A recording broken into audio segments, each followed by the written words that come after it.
VenomousStare, the John Rocker of Starcraft 2, returns with another exceptionally exciting replay commentary. Today's focus is going to be playing the map Heavy Artillery, as well as dealing with aggressive play whenever you're playing with an incompetent ally.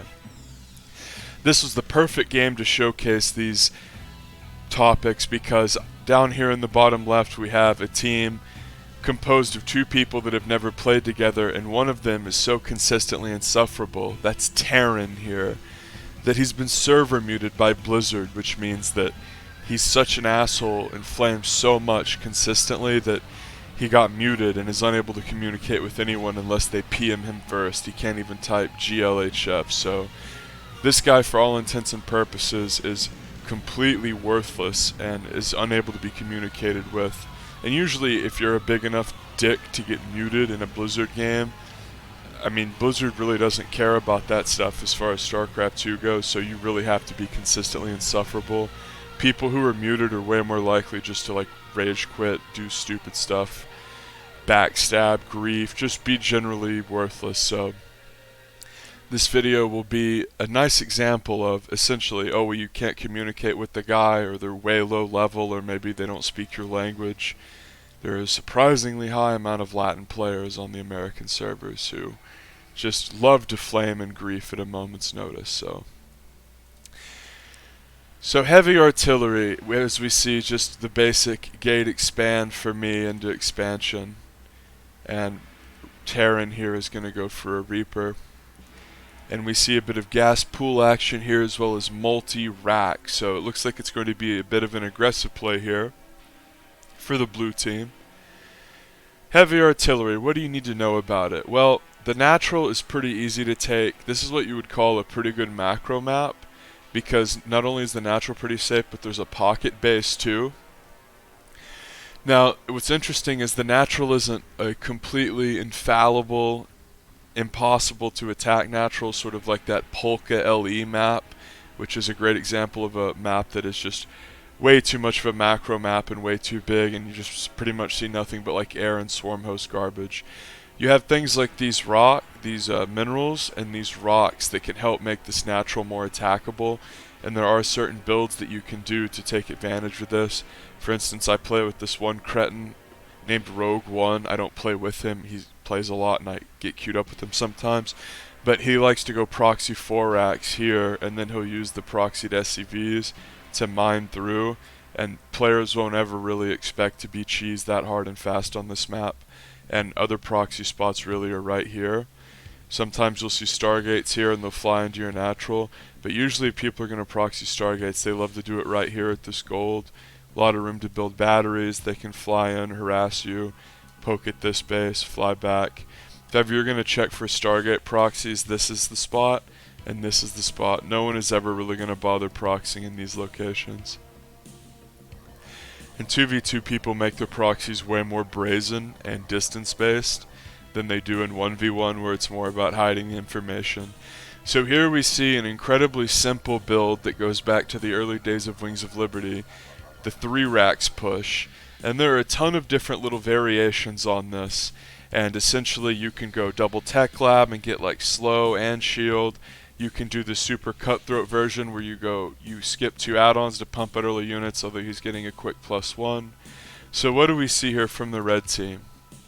We see that due to a Reaper Scout, I believe it was, we see no expansion until just now, but more importantly we saw the 3 barracks.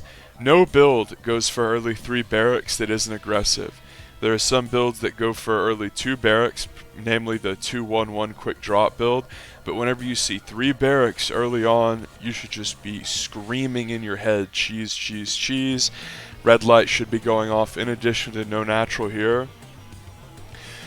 I know that this attack is going to hit us very soon, so because there's no Protoss in this game, I don't have to worry about Stargate units. And whenever you play 2v2, you know that Stargate units are sort of like the bane of your existence. They will always fuck up the game and semi-ruin the game, in the sense that if there's a toss in the game, he's almost certainly going to be going for talentless air, and if someone doesn't respond to that, it's just going to be laughably easy for him to take over the game. It actually really shits up the 2v2 server and is really terrible.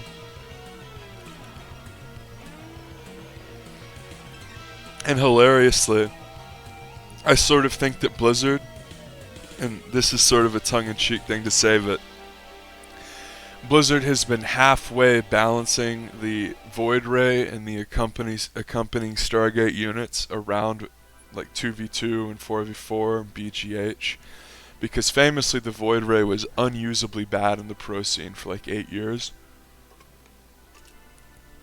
In Air Toss, even though it can be very hard to deal with and is very lethal on many occasions, at the absolute highest pro level, the Stargate units really were seen as underpowered by a lot of people. So I think a big reason for that is they're just fucking insane in any part of Starcraft 2. And even though obviously Blizzard should be balancing for the highest level, and that's always what you do, I think that on some level the balance of these Stargate units for Protoss has sort of been messed with in the pro scene, because they don't want all of like 2v2 and 4v4 and all the rest of it to get ruined. So because there's no Protoss, I'm going for a safe robo opener here. I don't have to like go for Twilight Blink or a safe Stargate or any of that stupid bullshit.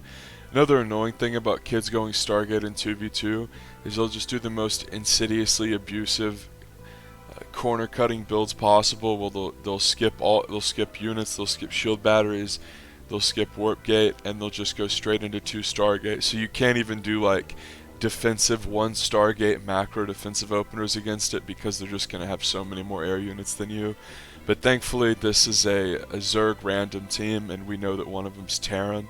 By the way, random players are going to be just more likely in general to try to cheese you. So once I see the 3 racks here, I can deduce, okay, shit is coming, I need to be wary. But because of this effed up Sim City, and this is another example of like, if you were playing with someone else, like someone you knew, you might be able to say like, want to build a couple batteries here or whatever, but with this there's just not very much room, and we sort of just now scouted, so I don't have any batteries down yet. But notice how great my economy is here. If we go to units, 39 workers, no one else is even close, although hilariously I have no other units. So let's just take stock here. Warp gate just finished, so these 2 gateways are coming online, and this sentry, which I love to open up with in 2v2 when I don't know someone's gonna Stargate me. I know that I can afford to spend the 100 gas early. I love to get an early sentry because it can hold all sorts of lethal cheeses that you would auto lose to, and if they don't cheese, you can simply use it for hallucination a bit later. So we are going to see basically how to hold a cheese when it's right at your door and you have no units. Literally no units. And as far as my dopey ally goes here, he literally has 2 Marines and 2 mines. So how the hell are we going to hold this brutal all-in?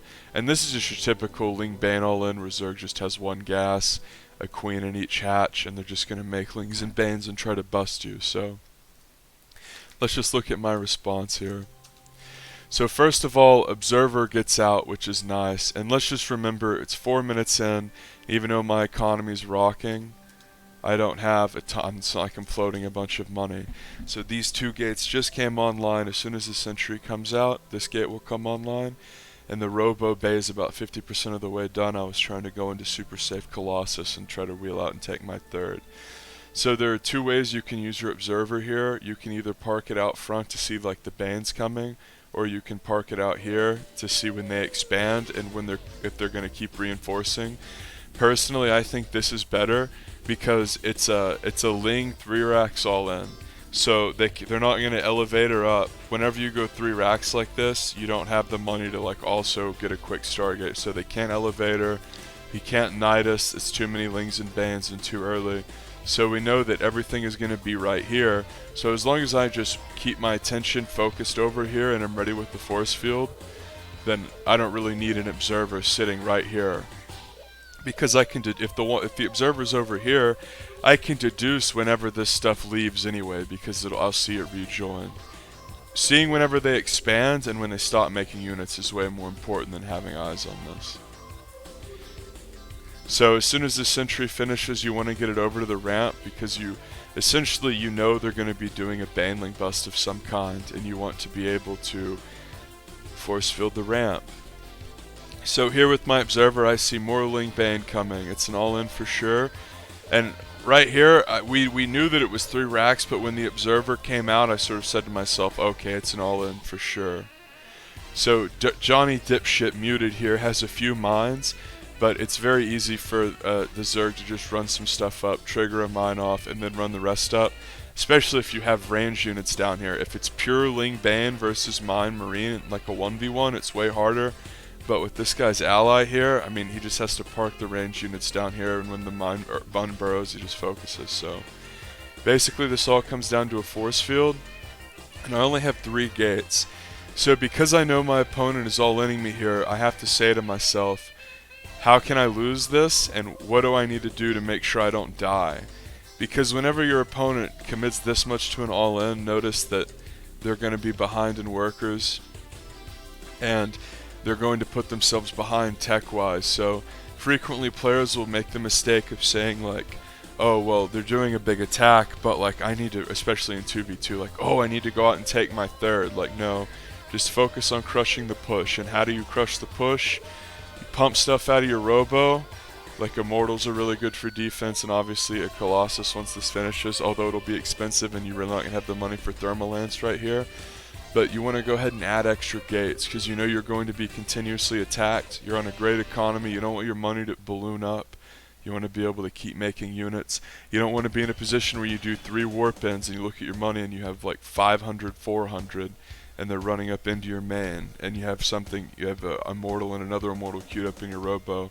That's called bad macro and floating money. Also, whenever they're pushing this heavy at your front door, you don't want to like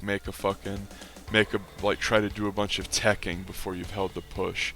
Like notice, in other words, I went for 2 gates here and not like 2 forges. So the mine goes off, and then the Zerg thinks to himself, okay, now I'm good to go. And he just force field. Now, and if it was double Zerg, you would let maybe like a bane or 2 up and a bunch of Lings, and then do the force field and kill all the stuff up here and make them waste units. But because they're range units accompanying it, a big part of why they want to run up is the high ground vision. So if you let half their shit run up and then force field, the Marines and Marauders can get down here and snipe a depot, and then that's the last thing you want to happen. Because holding these Ling Bane style bust attacks is all about preventing them from getting in the first time. If you can prevent the initial entry and you're not sitting there having to run SCVs around and panic and multitask, then your front door is exposed, and that's how you end up losing the game to this stupid shit. If you're really diligent about stopping it the first time, you're going to put yourself in a position where all the subsequent attacks are going to be more and more predictable.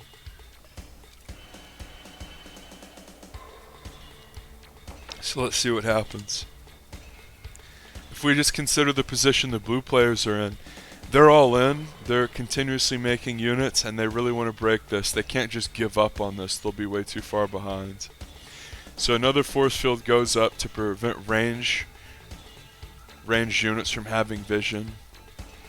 And if this is pretty hard to pull off, like micro and timing wise, but the better way to do this all in is to just mine like these 2 patches, and then mine these 2 patches so the rush distance is way shorter, especially for the Terran stuff. So there I because he didn't have enough Banelings to kill it and there weren't enough Lings behind, I intentionally let the Banelings walk up, die, damage the depot, and then force fielded behind them, because I knew he might try to come in for a sort of, when he sees the depot go red, that's when players really get thirsty and want to dive. So at this point this is petered out, and notice that I made shield batteries here. Ideally I would have made them all at the ramp, but because of SimCity issues I had to make a couple further back. But this would have meant that if somehow they did breach it, I would have been really hard pressed to die. It's just so difficult to get broken when you have shield batteries and recharge range and this sort of 2 base to 2 base scenario. So because of my observer I can see, okay, they've expanded, and I can see by where his Lings are that he is done attacking. Like, he's not just going to sit with Lings here, they're going to be running across the map. And yeah, there might be some down here to sort of pseudo-contain, but They're stopped reinforcing. And this is what I was talking about. You can see the retreat. See, when I see these units retreat, I know that it is officially okay. So that's when I ping out and say, come on, Johnny dipshit, let's clear this. So here I don't realize my sentries are trapped, and I almost lose an immortal. But notice, as soon as I see him retreat and I know it's good, I come down to take a third. And his fucking tank, I like ping it, he knows what we're doing, and he just sits there with his thumb up his ass. So even though he can't talk, he's still really bad at the game and has bad teamwork in general. He's got a droopy mind drop here. It's just so easy to just A-click your shit down. Notice he moved out even before me, so his stuff should have been down there before mine. Having those tanks up there is just a really selfish move you would expect from someone that flames so much they get muted. So here, this is one good thing about this map is pretty much all you have to do is set your shit up in this area, because you're never really going to be backdoored from here. It's very easy to predict as far as like when you get these bases set up. So just siege your shit out here. The thing about this path is it's good to open it to attack your opponent, as far as like having the extra option to like slide in for a side swipe, but it's not one of these like, surprise, I'm suddenly in your base places, especially because any good player is going to put like a pylon down by it for vision. So notice here that this observer is just getting an incredible amount of vision, and this poorly executed mine drop without upgrades or a spread is going to get next to nothing. A handful of links.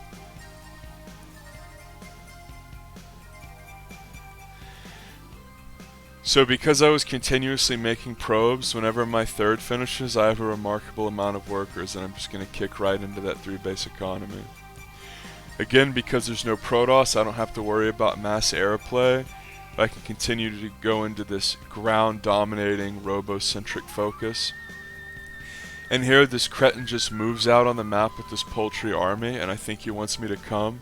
And so I like click my army on his, and then he just sieges up here with absolutely nothing to protect.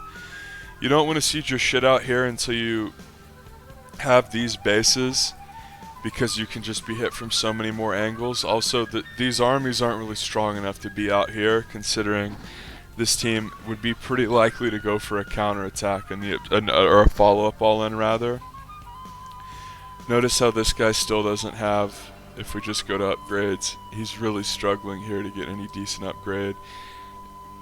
Even if you have tanks, like no combat shield, poorly upgraded marines really fight like shit. So this is like one difficult element of playing with an idiot or someone who can't communicate, is not only like whenever you're getting cheesed you can't coordinate properly, but whenever they want to do like really dim-witted things like push out with an army that literally has no upgrades, not even fucking stim pack for Christ's sake, much less a combat shield slow, and he only has 2 medevacs. This guy just wants to do this terrible push for no reason, and like it's the proper move just to take the advantage that we've accrued, get our bases rocking, build up, get upgrades, and then do a push that is essentially going to hit them in the mouth when we have the better economy. But instead he pushes when he's at an absolute power trough. Everyone on the map is stronger than him, and I'm not really in a position where I want to fight, because this 2 robo stuff is slow to scale. And notice I have all these upgrades going, charge, armor, all this shit. If we wait about 2.5 more minutes, I'm going to have this unkillable god army with like 6 Colossus and a ton of support. But instead, this worthless animal rushes ahead and like, oh, I'm going to siege. He doesn't even do anything with the Liberator. And right here, because he doesn't have shields, if I'm not right, if I haven't like basically predicted his stupidity, the slow worthless banes just walk in and this stems down and clears everything, and they just push up and break this, and he either team kills me or leaves. But the idiot runs the banes into tanks as he sees my army approaching, and I force-filled them off so they're not able to come down with the Terran army and break that too. Then it's just a little bit of focus fire on the tanks. And when you go for this Colossus-centric mix off of 2 robo, remember how early I got the first robo too? You can hit these timings where if they're going for these ground-focused armies, especially ones that are below like 120 supply and don't have good upgrades, you're going to crush through. And that's what we saw here. And that's really the idea of the Colossus opener. If we remember the opener I did, it was basically 3-gate robo and then a really quick robo bay. And the idea, assuming you don't see a cheese, is to get a few observers out and then work your way up into Colossus, and it's just a very safe way to take your third on this map, because it's not like taking your map where it's completely wide open like this base would be. A couple of Colossus, a couple sentries makes it real hard to break. But this guy basically did everything wrong the whole game, except fucking build his depot at the wall, and we won. So the other things you should note on heavy artillery is this is a really common overlord spot, and people like this in the second one here. This is also a really popular map for Nidus, and maps in 2v2 that are popular for air are also popular for Nidus, because basically like they have the same advantages, like those two strats. Like these big vast maps, like people will want to build a Nidus. It's almost always Nidus swarm host. They build a Nidus here, jump here, they build a Nidus here, jump here. The counter to that is to get a quick Viking or a Phoenix and hunt for overlords, because the reason Nidus play is easy is if you have overlords all over the map, you can just pop one up wherever. But Zerg has to have vision to create the Nidus, so if you limit their vision, which is almost always in the form of overlords, you're going to fuck them up pretty bad. But if you see a cheese coming, get shield batteries going, get your sentries going. And just remember, whenever that push was hitting and they had committed very heavily, I literally had 40 probes and nothing else, and my idiot ally had like 2 mines and 2 marines. So that's a good example of how using SimCity and not trying to be overeager to take your third. And just whenever you see a push, a big heavy committed push in 2v2, don't be in the mindset of like, oh, how am I going to go take my third right away? You got to hold that push first. Sub for more.